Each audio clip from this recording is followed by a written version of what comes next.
Thank you so much for coming today. My name is Kirsten Wellmitz, and I'm the managing librarian at Sage Library. On behalf of the Bay County Library System, I'd like to welcome you to today's Booked for Lunch. If you haven't already, please help yourself to cookies and beverages over there that are provided by the Friends of the Bay County Library System. Yes. On the table up here at the front, we do have our latest newsletter. If you don't subscribe to this, let anyone know, staff at the desks out there, and they can add you to our email list. We are trying to go green, so if you currently receive the paper copy, you can let us know your email, and you'll get it a lot faster bi-monthly to see all of our upcoming programs that we have. Also on that table, there's a little sheet for instructions for Bay 3 TV, because all of these are recorded, and this tells you how you can go on and see any of our past Booked for Lunch sessions if you were unable to attend, and to see the one that we have today. The Bay County Library System now has access to a database called Zinio. It's right on the front of our website, and what this is for digital magazines, and there are a lot of good titles on there. Like Good Housekeeping, the Food Network, and you can access it on your computer or any internet-enabled device, like your iPad or your, smartphone, things like that. So check it out if you haven't already. Now, it is my pleasure to introduce our author today, Mr. Len Norman. He is a longtime resident of Bay City. He is retired after spending 38 years in public safety. 25 of those years were spent with the Bay City Police Department and 13 as a 911 director. And in speaking with him earlier, I don't know, I'm sure a lot of you know this, right here where Wirt is located, it used to be the jail. And he had some experiences there, so, which was interesting. Maybe he'll talk about that.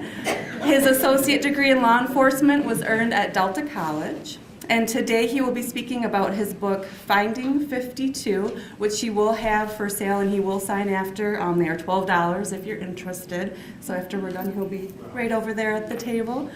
And this book has had some reviews, one from the Lansing State Journal, My Bay City, and then one that he was nice enough to copy off from Amazon, which I can pass out after here. The Lansing State Journal stated, Norman's Finding 52 is an unforgettable, creepy, funny, violent tale that's likely to linger in your mind long after the last page has been turned. So please help me in welcoming Mr. Len Norman.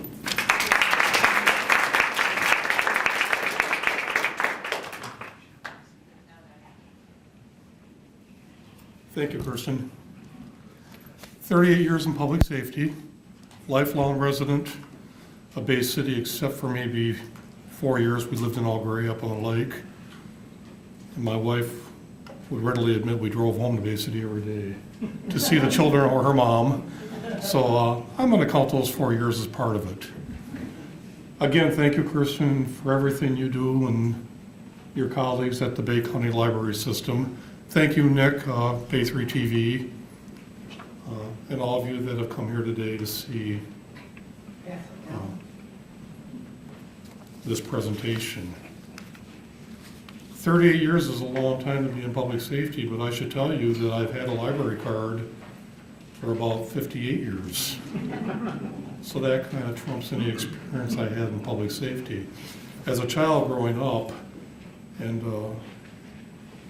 I ran into a very young friend, or young when we met. We were just talking prior to this, and I'm sure you'll remember this, but back in the day, late 50s, if you weren't playing baseball in the summer, you were cooped up at the Sage Library. For me, that was reading fiction. And I'll never forget my first End of the World novel by Pat Frank, Alas, Babylon. It's had like about 150 printings. And I go back to that. That was my early on remembering with the Sage Library. A beautiful place to grow up. And the entire Bay County Library System is nothing less than a class act. A showcase for the community where every resident, taxpayer, and otherwise gets their biggest bang for the buck. And things like Book for Lunch and many other programs that they have I should point out that my wife and I, we wouldn't know what to do without the library system. It's that important, as it should be for all of us and the community. So there you have it, Kirsten. Thanks once again. Now, I'm told there's no set format for this, and that's fine, because like many of the characters in Finding 52, I probably don't always do well with rules. So we're just going to go through this a little bit. Plenty of times for questions. And let's see where it takes us. Finding 52 was a lot of fun for me to write. The best part when I finished was actually getting to read it for enjoyment. There's a lady here today, I chaired a blood drive with her for about 17 years, and she reminded me, and I'd forgotten that I probably even said this, that I wanted to write early on. I mean, we're probably talking 25 years ago I told her this. I don't remember that. But I probably did want to write a book 25 years ago, and truth be told, I probably wanted to write one after I read The Last Babylon. It wouldn't have been as good, but it would have been interesting. So it's funny when I look at the audience and think about all of our experiences that we share. I think everybody has a book or two within their wheelhouse. You've heard a little bit about my autobiography.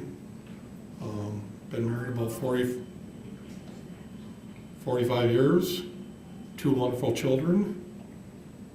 At the age of 18, I went to work at the Chevy plant. That's when times were different. I'll talk about a little bit that as we get into the book, how times were different. I'm going to talk a little bit about the way things were then, the way things are now. Finding 52 starts out in 1975. So what are we talking about? I mean, we're talking about a long time ago, 41 years ago. That's where it starts. When you get into chapter 8 or 9, we get into the weeds with the antagonist, Harley Ames. Not a well man. I freely admit, somebody you don't want to spend time with. But we're going to go back and visit him. The book goes back to 1950. Back and forth, back and forth. Harley has some catching up to do with the regulators, or the unholy ones, and these are the cops that are tasked with keeping the citizens of Riverside safe. Harley begins in 1950, and he eventually meets the regulators. And when their worlds collide, bad things are going to happen. Where do you get your ideas? What about sources? I don't need no stinking sources. And the regulators don't need no stinking badges. Think about this. 25 years as a police officer guarantees a minimum of 37,000 calls. That doesn't count the stuff I was able to conjure up on my own. 37,000 calls. That's a lot of things to draw on. That's a lot of inspiration. Notwithstanding my life experiences, just like all of you have. So all these intermingle, you put them in a big batch, you put them in the oven, 375 until they're golden brown, and you got yourself a book. It's just that easy. Ask my wife, she'll tell you. It's just that easy.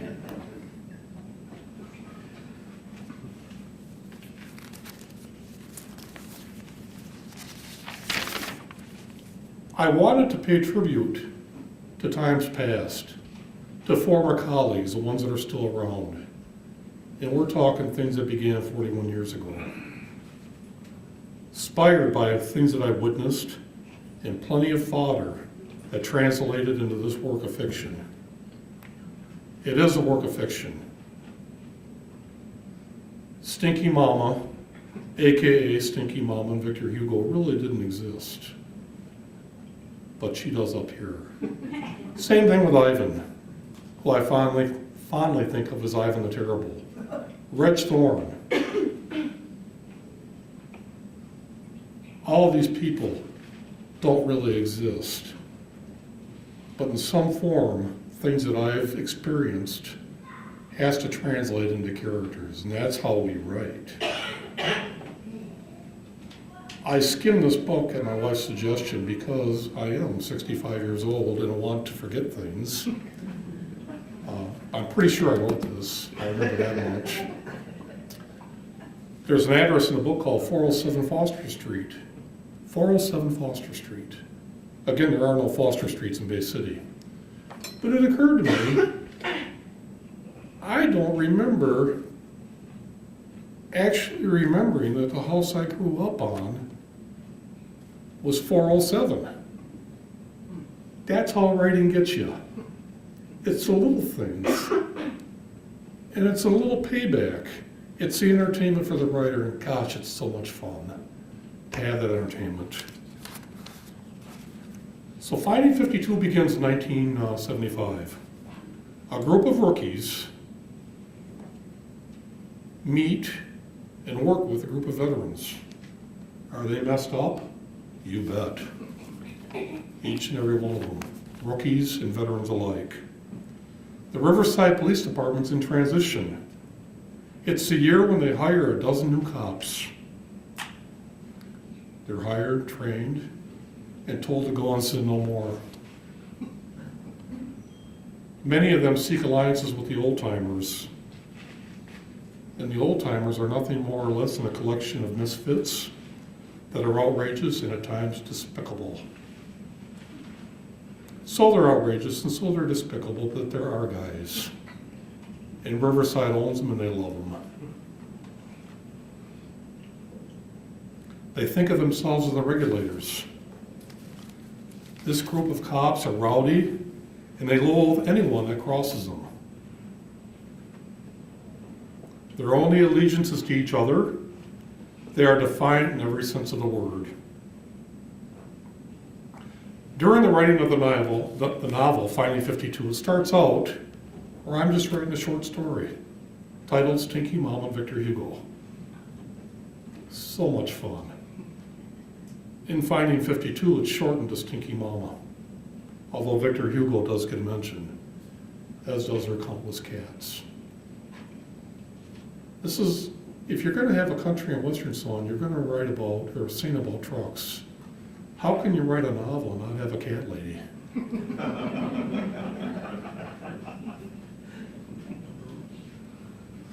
So I start with Stinky Mama and Victor Hugo, and I end up in Riverside. And before I know it, I have all manner of characters banging on my door and wanting out. People like Ivan, who goes on the job in 1954. And he's as big as they get. Hired when brawn was a preferred method over brains and brawn. And then we meet Frank Lampkin, a brilliant, highly educated person who really doesn't want to do much more than be a cop. And then the protagonist, Reg Thorne, still follows. Now this guy's a mess. He's full of layers and you can't wait to share them with the audience. There's other members of the class in 1975 that couldn't wait to join Reg. All of them were aware things could go from zero to frantic in about 6 seconds. And it became equally certain none of them cared. That's what you've got with the regulators. Some of the characters stand on their own merit. Captain Kurt Eberhardt was the meanest cop that ever wore a badge in Riverside. He's overheard saying, "The chief had better stay away from me and my men. I call the shots after hours. He might run the place, but he doesn't belong. This is my town after dark." Good for you, Cap. We're just waiting to see what tricks you have in the bag for us. After a time it occurred to me, I'm now into a novel. I have enough good stuff, and I can see where it's going to go. And the bad guy wants to join in. Serial killer Harley Ames. He's on a very special mission. And that mission begs the question, And to me, this is the theme of the entire book, as far as I'm concerned. You can't hear me?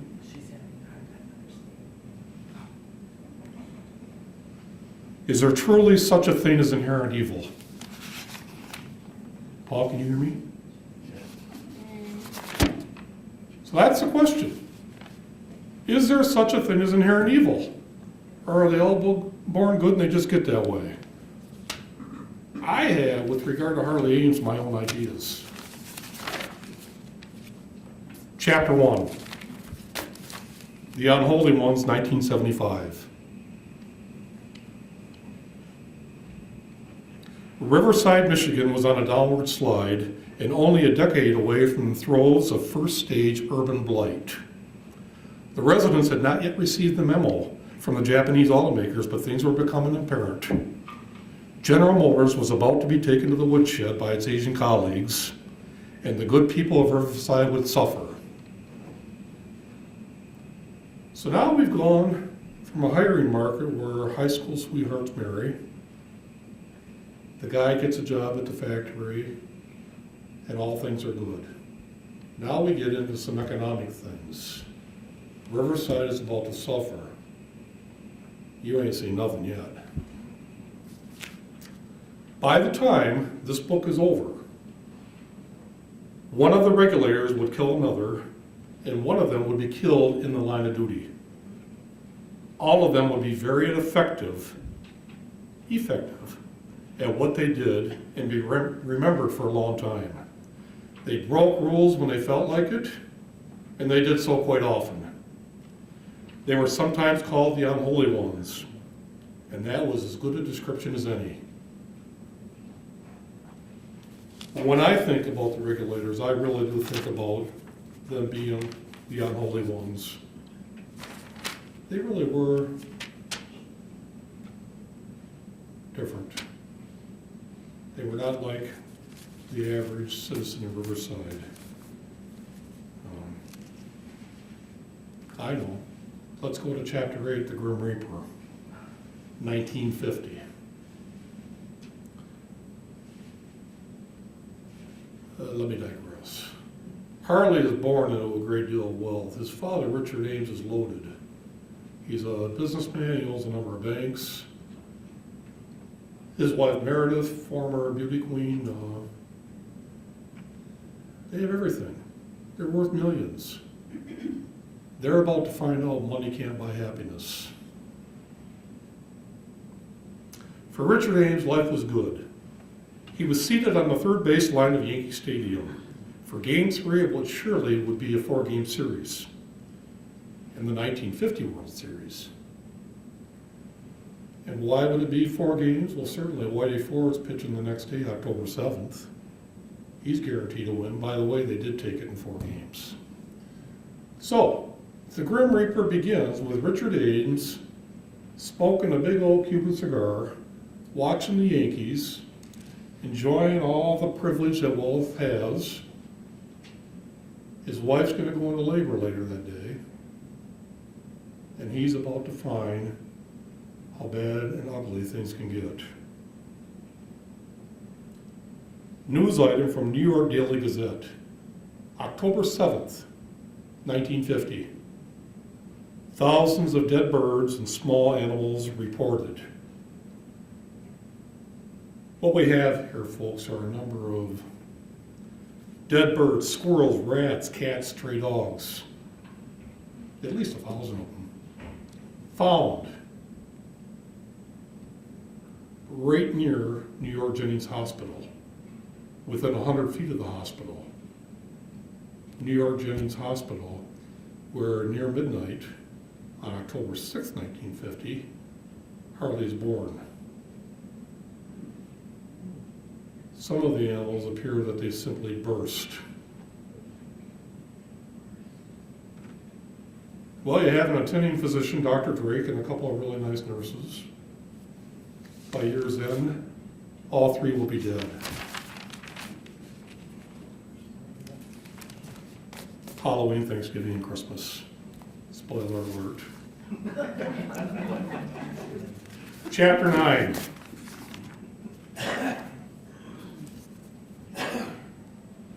1954, from the chapter, The Real People in the First Deal. Richard and Meredith were intimidated by Harley. He wasn't at all like other 4-year-olds. Meredith told her friends, Harley remembers events and things you wouldn't even notice. He has a really good memory for places and details. What Meredith never told her friends, or Richard, was how Harley frightened her. She actually trembled sometimes when he looked at her. We've gone from a really strange birth announcement in 1950 to the progression of Harley Ames, the genesis of insanity.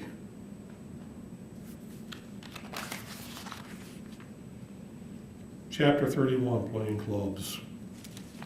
If I could take a segue, I should point out, at some point in Finding 52, Harley gets it in his head that there are 52 people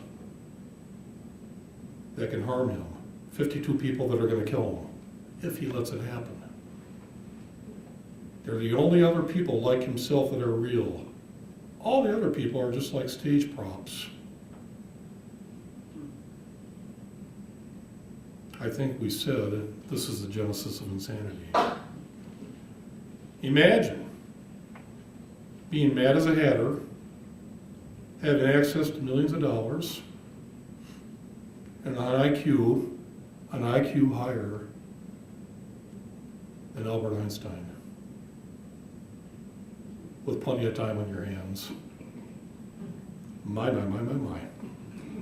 Chapter 31, Playing Clubs, 1963. Some of you may remember this marquee, which I'm about to talk about, with Alfred Hitchcock and the birds. I certainly do. He followed her until she stopped in front of the State Theater. This is 1963, Greenville, North Carolina. Alfred Hitchcock's new movie was playing. The Birds featured Tippi Hedren, and the poster in front of the theater was full of birds attacking a woman. I think you're there with me. Presumably Tippi's character. And it also showed Alfred Hitchcock promising this could be the most terrifying motion picture ever made. The left side of the poster showed Hitchcock saying, "And remember, the next scream you hear may be your own." Harley was standing next to the woman who was wearing a red wool flannel puff sleeve dress, and her hair was the same color as Tippi's. She didn't notice him until he spoke. "Do you think what Mr. Hitchcock is saying might be true?"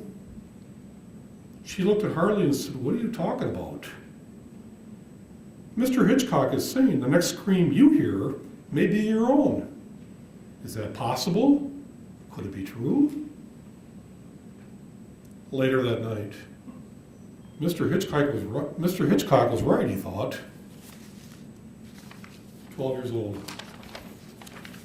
He's just getting warmed up. Wait till he gets a learner's permit.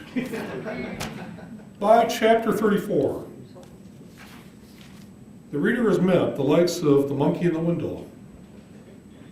A very ill-mannered monkey. His name is Horatio. Sometimes he wears a sailor suit. Pretty much unmanageable. Stinky Mama.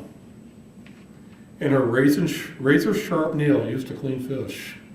We're talking a 1-inch nail, honed like the sharpest knife you'd have in your house.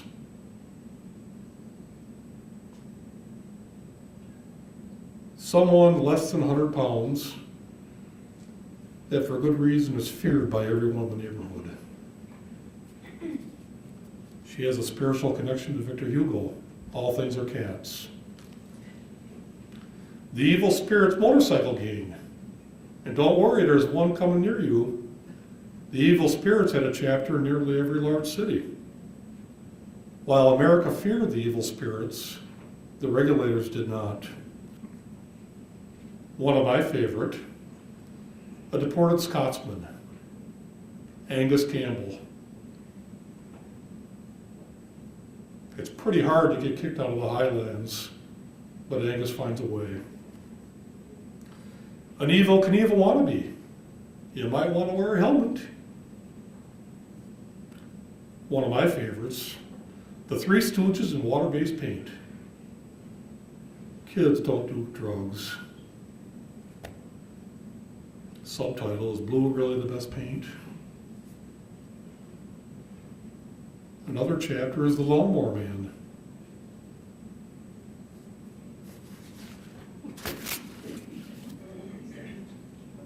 You still with me? Chapter 34, The Smurf Man. 1985. Wilbur Hammer was driving his 1977 Oldsmobile Tornado. He loved the long, sleek profile and concealed headlamps. But the best thing was it had plenty of room for all his friends. Not only did they like to ride in the front seat with him, they liked to sit inches from the windshield. All 14 of them. He always traveled with his best friends, and he dearly loved those Smurfs. They were equally spaced apart, and some faced the oncoming cars while others faced Wilbur. He began talking to the Smurfs several months ago, and darned if they didn't start talking back. At first he thought it was a radio, but when he turned the radio off, the voices continued. The voices were tiny and unusual, just like the Smurfs. And they surely did know things. They knew a lot of things. And Wilbur listened and learned.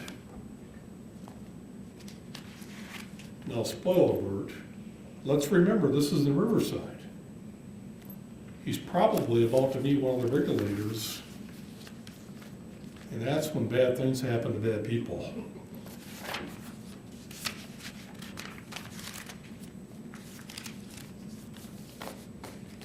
Chapter 39, from 5-Card Draw. President Nixon on national television was raising hell about Vietnam. The commander-in-chief was announcing the invasion of Cambodia and the need to draft countless others. 150,000 more would be needed to increase the war effort. Naturally, this sparked massive war protests and rallies throughout the country. 4 days later, trouble was brewing in Ohio on the campus of Kent State University.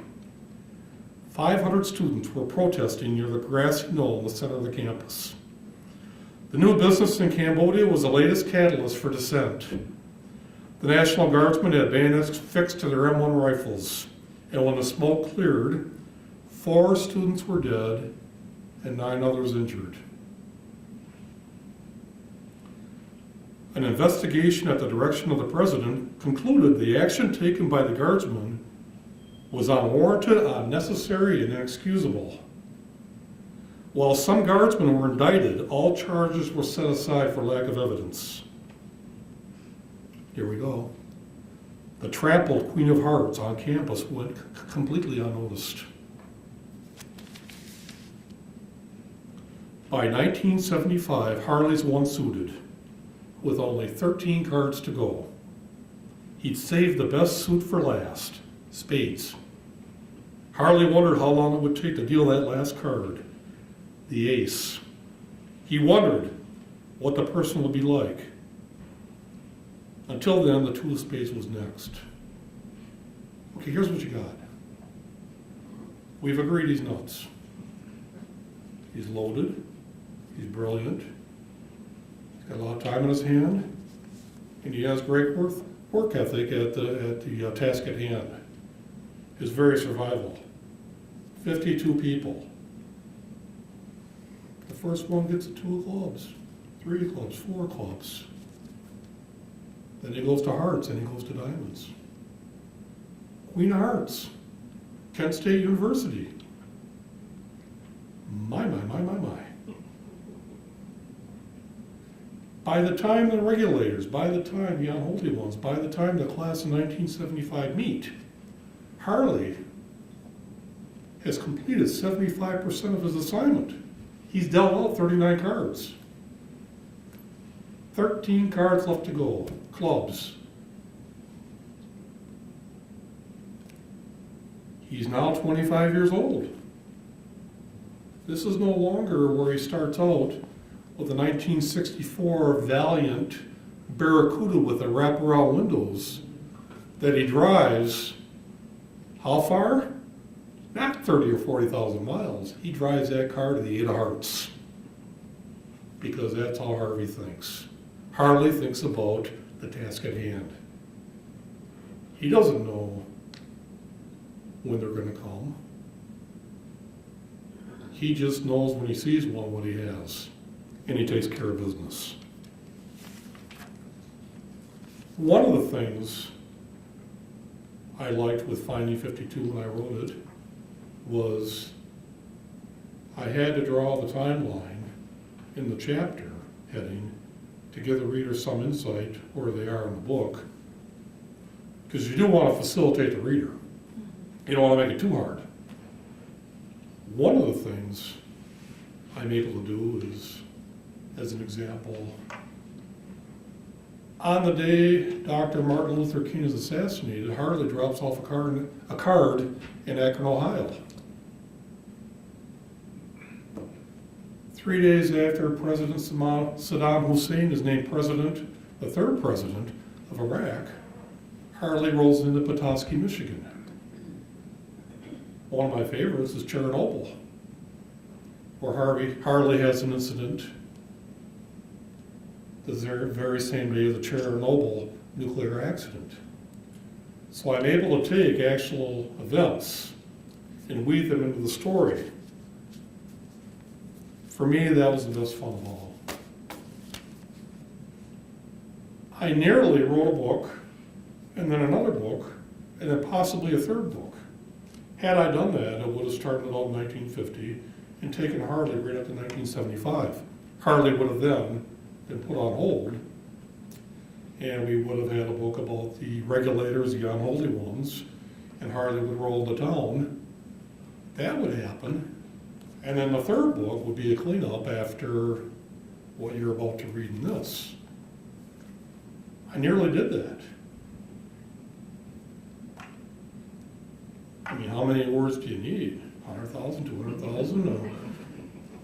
Finding 52, I start out with 105,000 words.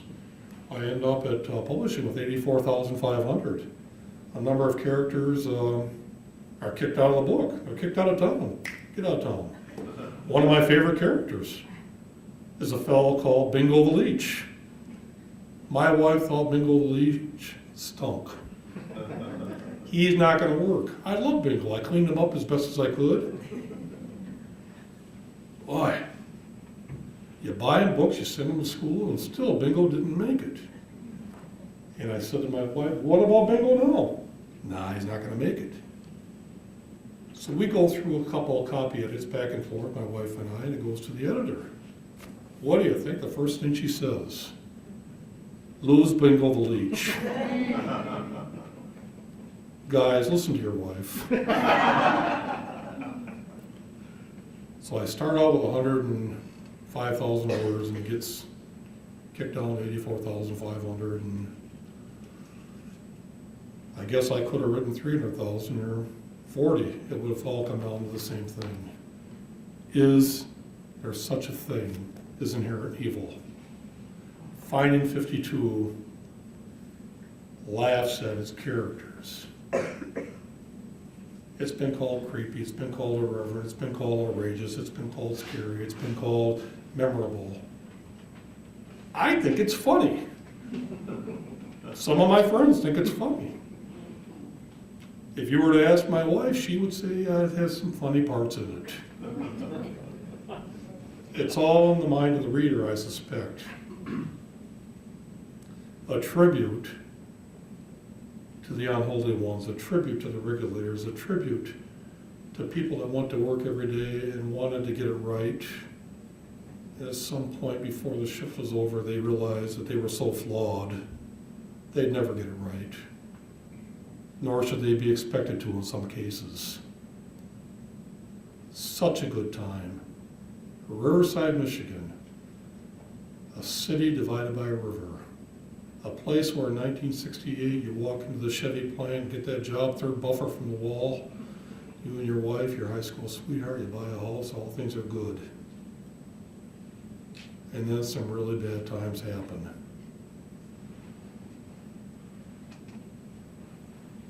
Do any of you have any questions, or should I just go on?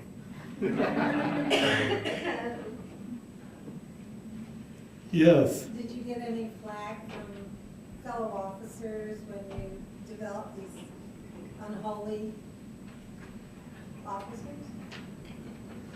I did, but only because they could only recognize the characteristics, and attributes of the officers.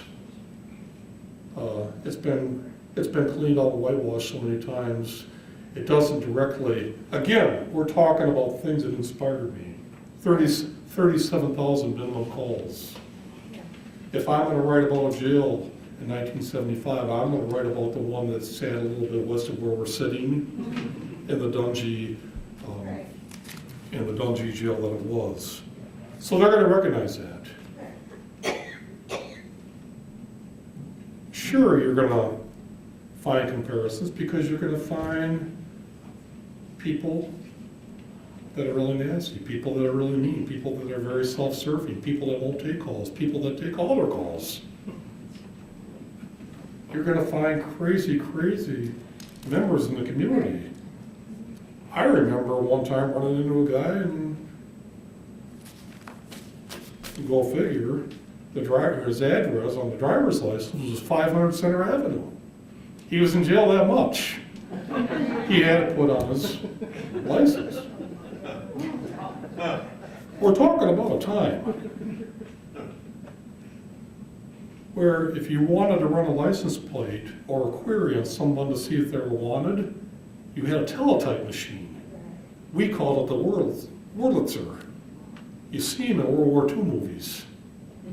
And a few years before that, they had massive books on a wall, and you went to your county, because Bay County had a Secretary of State, up on Columbus, and you got the book down, and if your plate started with a W, you started there, and then the next letter, and then the next letter. That's what you had. That's what you had. Granted, there were more coppers back then. But let's talk about conditions. They wrote the reports on a 5x7 piece of paper. And I pity the fool that gets the carbon paper in backwards. Don't even go there about typing up the warrant, which had to be typed, because this was even the era before Selectric typewriters. So you got the whiteout. And that was certainly a fool's errand to line that thing right back up. And when you got everything perfect, you took it out, and the carbon paper was in backwards. The officer would get a call, he'd say okay, she'd say okay. And the next thing dispatch would hear is when they clear. And the only time they knew if there was a report, they'd say, save me a hard copy number. This is what's going on here. Didn't have 911, didn't have in-car computers, didn't have the 800 megahertz digital system where you could talk from this location right here to somebody in Sault Ste. Marie, and I swear as I'm standing here, it's like we talk to each other. In 1975, you could be on your portable radio, and if this isn't a pathway to bad backs, that radio was at least 3 to 4 times bigger than the ones they carry today. And sometimes you could be 4 blocks away and not hear the person in the station. That's what you had. But some things never change. The characters are always there. Some things never change. The regulators, the unholy ones, they did what they did, and they did it with class. They did what they did because they felt like it. They weren't worried about what people thought.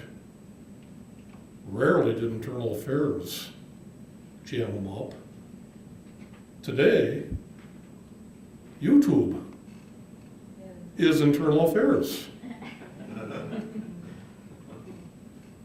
So they didn't have what you had in 1975, and God bless them, I'm happy for them. But that's what Finding 52 talks about. Thank you. Appreciate that question.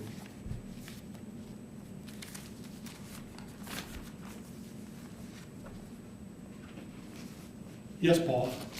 Leonard, was there a time during your career where there were particular issues that were more difficult to deal with, incidents or just a particular climate in the community that was particularly tough?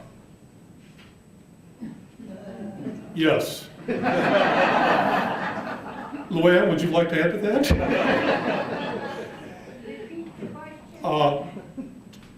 Paul asked if there was a time in my career where things were particularly difficult, particularly tough, things unusual. Yeah, there were. There was a time when you went to a domestic, you actually had to actually witness the assault. There was a little bit of a period there. And of course, these stinkers were clever. They would not beat their significant others while the cops were there. So smart, yes. The one thing they got right in their yearly activities, but that's something that comes to mind. I think the lack of perhaps communication, where, and in the book, Harley is able to get away with all manner of stuff, which today, cops are really wired into other departments, dispatchers. I mean, the things that are out there, it's all about officer, responder, and most importantly, taxpayer safety. But yeah, things were not like they are today, and that is one thing that sticks in my mind, the actual requirement that you had to witness the incident. Not unlike requirement where the prostitute would have to name the act and the price. Unless they want to go to jail, they're probably not going to do that. That's in your Bible. A little more of that. Great question. Yeah. What about laser guns? Didn't have taser? Yeah.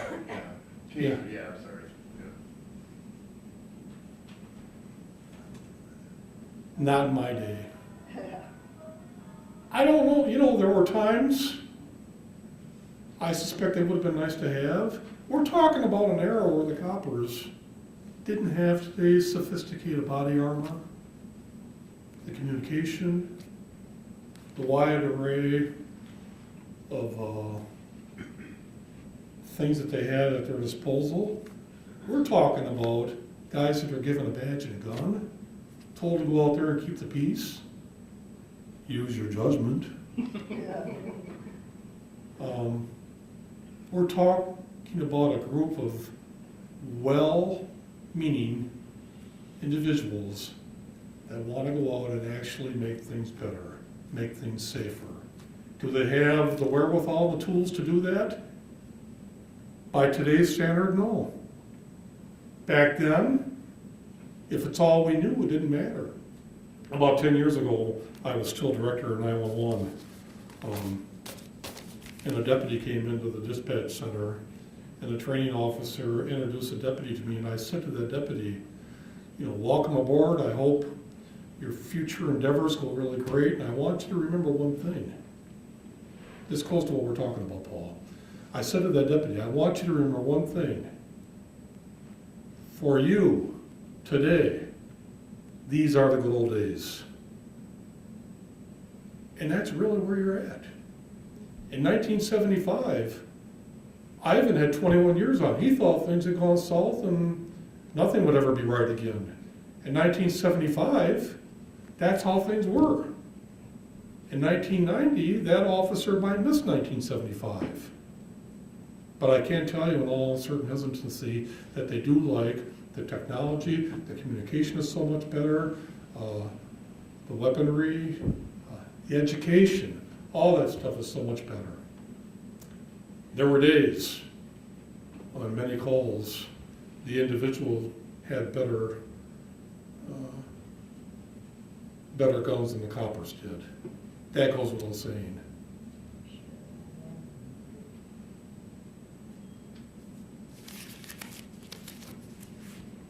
Does that get it for you? Thank you. Yes. So in the last few chapters of the book, is that when we really learn more about the regulators? No, Or are they kind of interspersed all the way through? all the way through.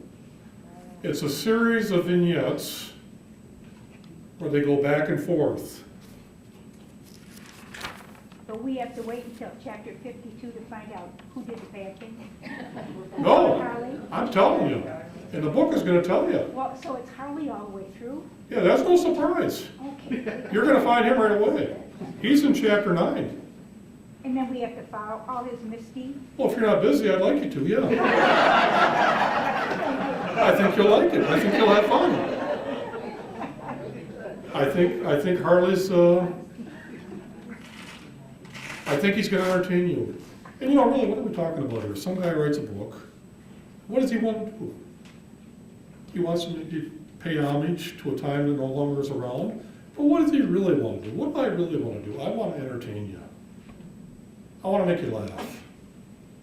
If you get creeped out, it gets better. You'll laugh again, I promise. That's what I want to do. I want to entertain you. I want you to think about that question. Is there such a thing as inherent evil? I want you to think about the trial and tribulations that the regulators or the unholy ones go through.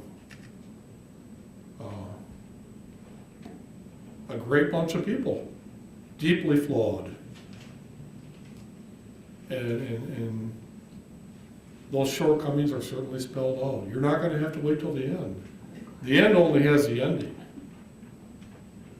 And I guarantee you, it'll probably surprise you. Am I right? Did it surprise you?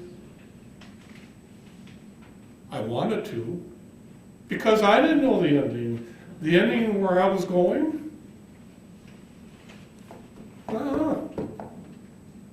I'm typing and Harley's hit me on the head. He says, "Hey, stupid, we're not going to do that anymore." Do what I tell you. So I did. And it's a different ending. It could have had about 3 endings. I like the way it went. It pleases me.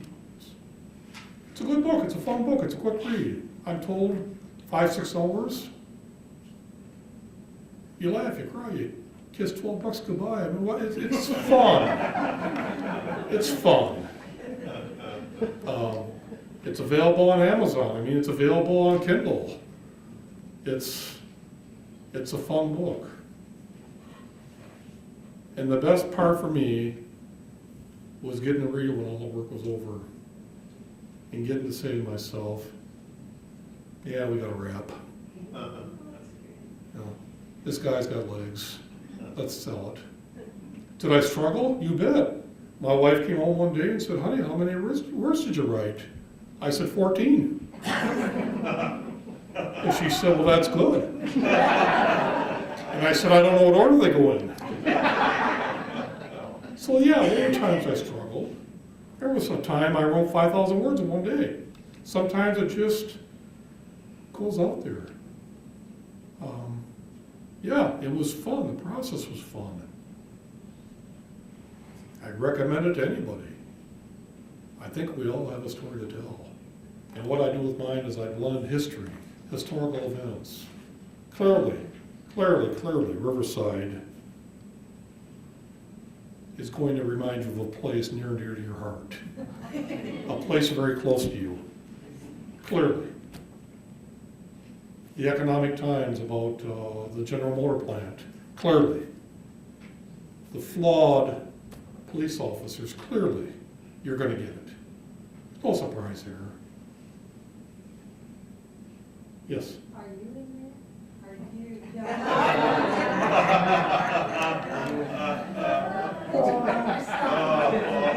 Honey, we got a winner.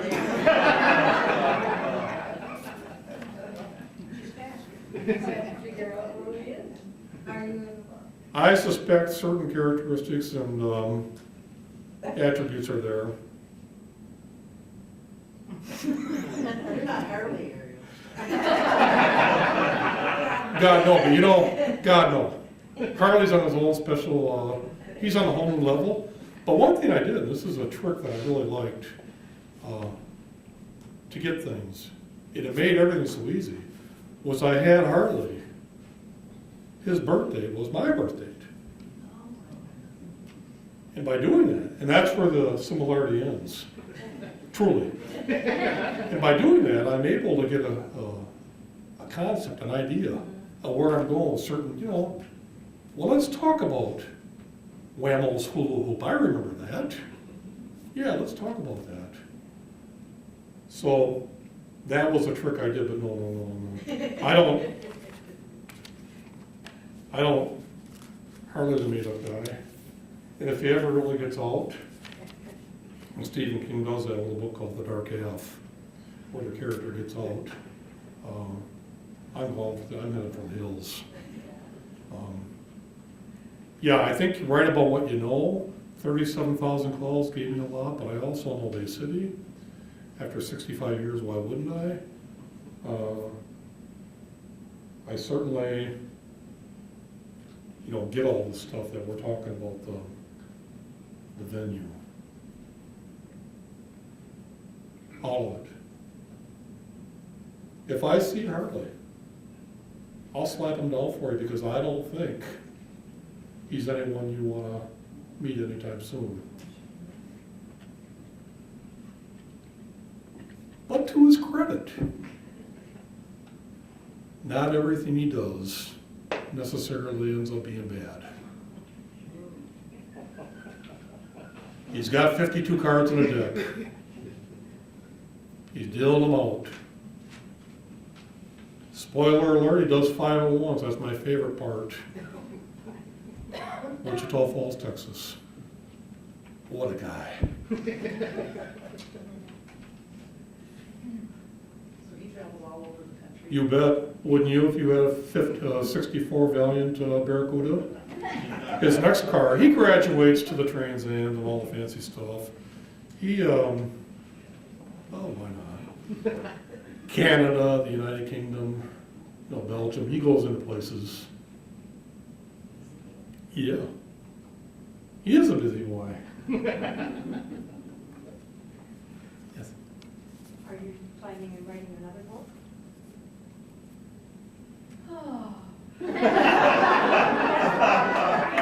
No.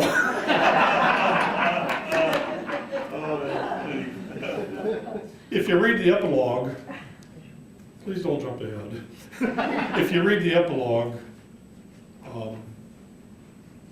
yeah, there's stuff out there. I could. It's all up here, you just have to let it out. It's fun. I don't know. Probably I could. Let's just say it's there. Boy, is it ever. Yes? How long did it take you to write this book? Great question. How many angels can dance on the head of a pin? Let me think. Probably 20 years ago, 25 years ago, Sticky Mama came to mind. People asked me if I wrote fiction prior to 52, Finding 52. And I used to say, yeah, all of my arrest reports. And I know defense counsel would say that. Actual write time, 14 months, 1 year. The process to edit. Fortunately, I had a wonderful helpmate. My wife read it a couple of times. We went back and forth. She did a lot of notes in the margins. And then it goes off for 2 copy edits, a full edit, and then how's this? Just when you think you're done, I find a mistake on page 2. By the time it was all over, one of them will kill another, and one of them will be killed in the line of the duty. I arrest you in the name of the law. So I had that extra "the" taken out. And on page 245, and how I missed this, I don't know. My daughter pointed it out to me. She lives in Petoskey. He was leaving town along the scenic 131 road near Lake Michigan. It's 31. 131 swings you away. And as many times as I've been by there. So that's part of the process of how long it takes. 14 months? I say 14 months. Should I have done something else instead, do you think? 14 months. I think you could probably write a book in 8 or 9 months if you really put the pedal to the metal and had a high attention to detail, and if your work ethic is there. I never worked up too much of a sweat writing Finding 52. I was able to go at it very slow. For me, a long work day, writing day would be 6 hours, but that's a lot. And sometimes I got the actual order of the words correct. I did struggle with a couple of things. The cover. I can't take credit for the cover when my wife did that. The cover has a Horatio on the front and a pet shop window and a very sinister Harley Ames in the foreground. In the background, or the backside of the cover, has got a bunch of cards being dealt out.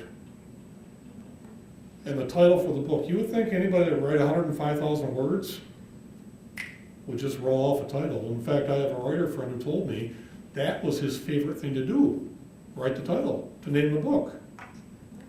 My title wasn't so good. I'll share it. And like Bingo the Leech, my wife told me, nah, I don't think so. My original title was Money, Marble, and Chalk, which is really, if you go on the internet and look back, it's a 1920, 1930 type of thing. It's a riches to rags story. You've got money, then you've got marble, a little bit of money, then you've got chalk, you're broke. And I liked that because we used to say that back in the day. And I liked it. My wife didn't like that. What do you think the editor said when she saw Money, Marble, and Chalk? Yeah, she didn't like it either. Guys, again, listen to your wives.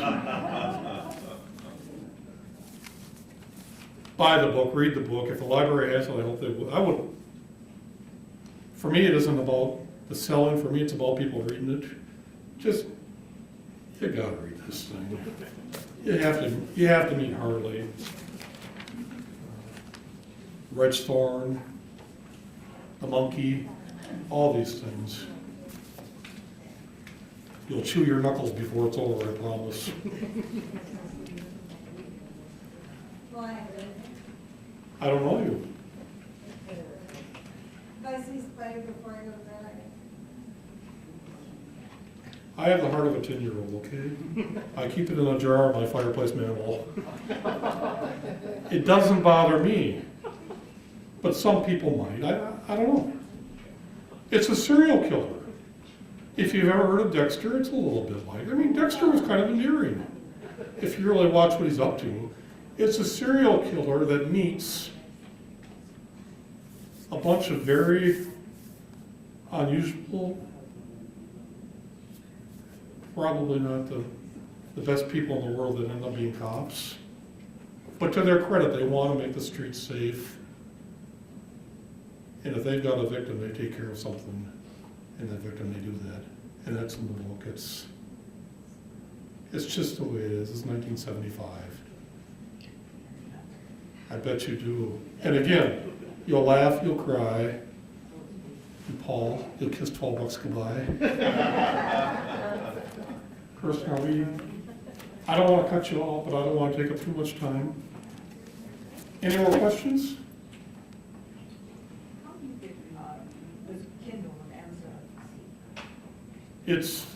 It's the computer machine. It's kind of magic. You buy, I guess, I don't know, I'm not an IT, there's a guy back there who can help you, but I bought a Kindle.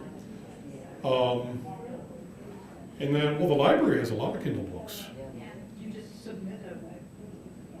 Oh, my book? Your. Oh, that's easy. It's just a digital copy. I didn't do anything. I had the workers do that. You download the digital copy, and on the digital copy, there's a cover. It's the same exact book. I have a digital copy. And you know, I'm looking for loopholes. I want to be sure the ending doesn't change in 5 years, because we don't know about Harley, do we? We don't really know what he's capable of. But I have a digital copy. For some of you that might be my age, the Kindle's nice. It has large print. My wife and I are fans of the large print. So that's how you do it. You put it out there and Amazon does the rest. I think it's magic.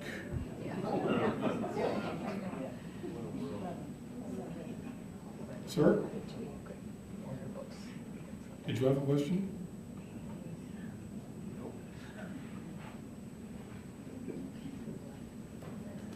I think we're all set.